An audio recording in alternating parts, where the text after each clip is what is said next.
Hey friends, welcome to another fresh vlog this morning. I know we've been talking about a lot of good stuff about this particular bike, and which everybody is talking on the internet, right? So I'm sure you're very keen to hear about the negatives or the cons about this bike, right?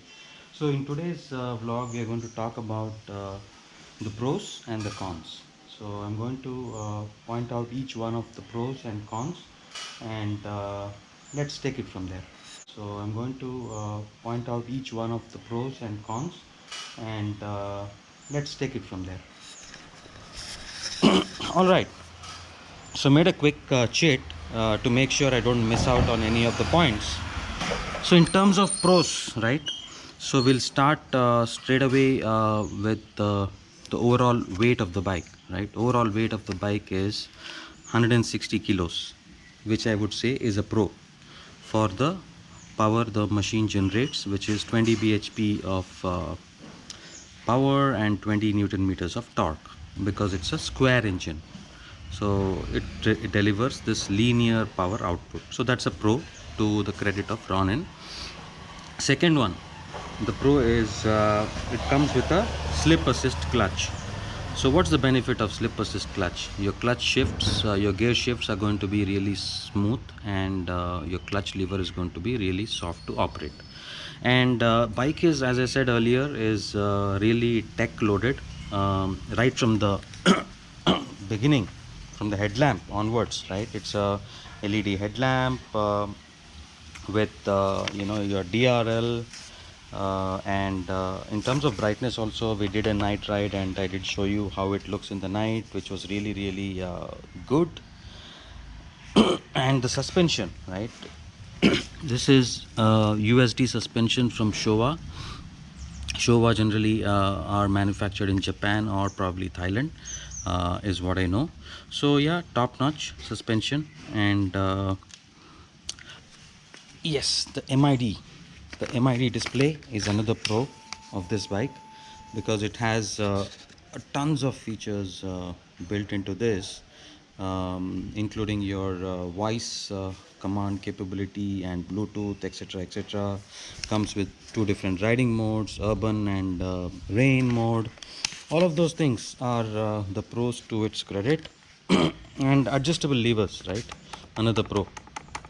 Based on the rider's palm size, you can adjust the lever position to be able to operate the clutch and brake in an easy manner.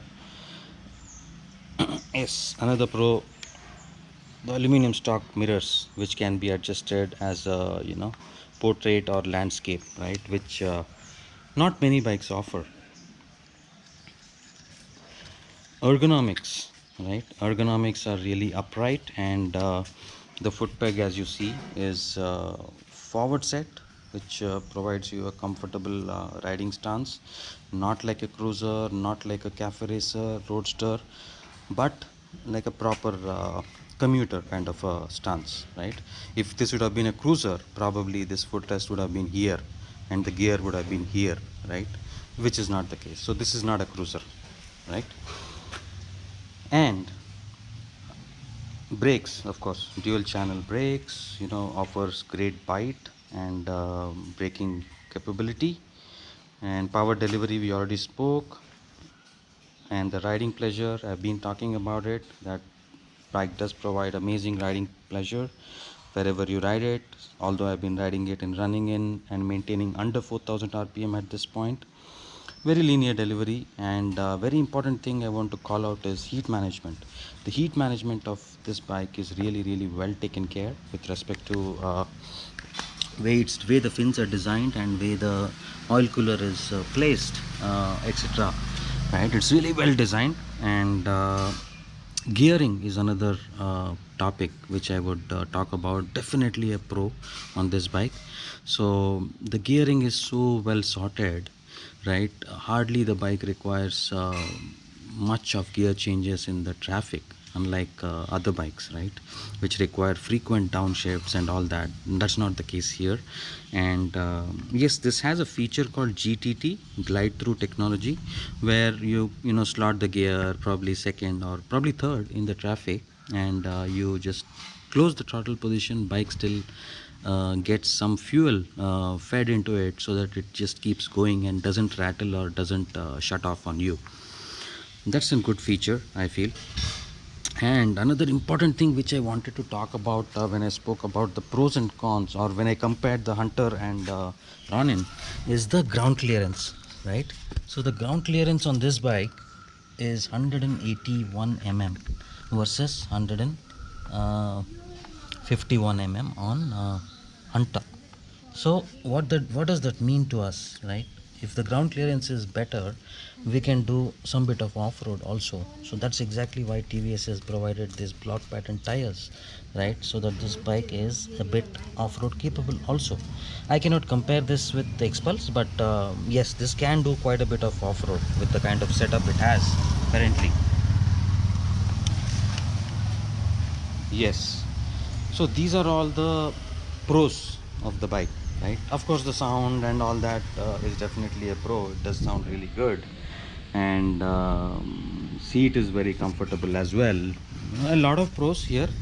So I think let's move to the cons, which I think you guys will be very, very interested to hear now, right? So in terms of cons, right?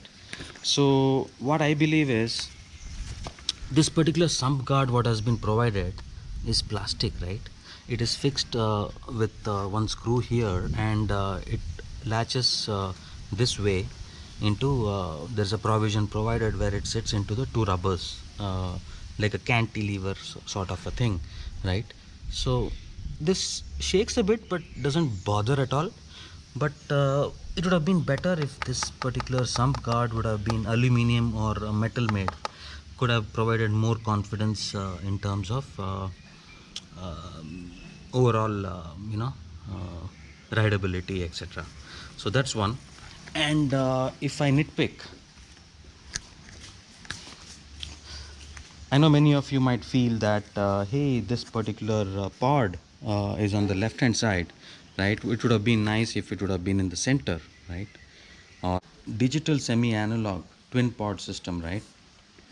One pod here and one pod here, right? It could have had two, or probably this pod could have been in the center, right?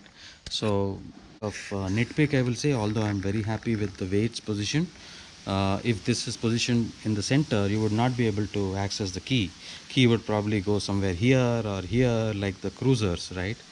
But I'm happy. But I think this can be one con for a few buyers who are considering this motorcycle. And another thing, as always, we want more in life. So when this gets compared to Hunter or any other competition, which is mostly sitting at 300 and 350 cc, right, we always feel that, hey, this instead of 225, could this have been 300, or could this have been 325, or could this have been 350 cc? So all of those things, right? So we want more, we want better. So that could be one con. And this bike, as you see, the next one is this bike, as you see, comes with off-road spec tires, right, which undoubtedly perform really well in the on-road conditions, rain conditions, whatever conditions I have put it, it really did well. But we might feel that, when you do hardcore off-roading, you might feel that, hey, suspension travel could have been better, right? That's one thing. So end of the day, to be realistic and practical, this is not an Expulse, guys. This is not an Expulse. This is unscripted motorcycle which can do everything, right? So that's what it is, and it really does it to its credit. And if suspension is going to be more, having more travel, you can do more of off-roads, like how I do it on Expulse, right? It's got a long travel suspension. It's built for purpose. So that's another con, if I may nitpick. And steering, right? So as you see that the rake is a bit longer here, it goes this way, unlike this way in most of the commuter motorcycles. this is going this way, and due to that what happens is your turning radius will be a bit more longer compared to regular motorcycles, right? Bit more longer, but for experienced riders it really doesn't matter most, because you are able to maneuver and take care of it. So yes my friends, so these are the pros and cons what I could point out or make note of about this bike. So do let me know your thoughts in the comment section, and very keen to hear from all of you. And let me know what other content you like to hear.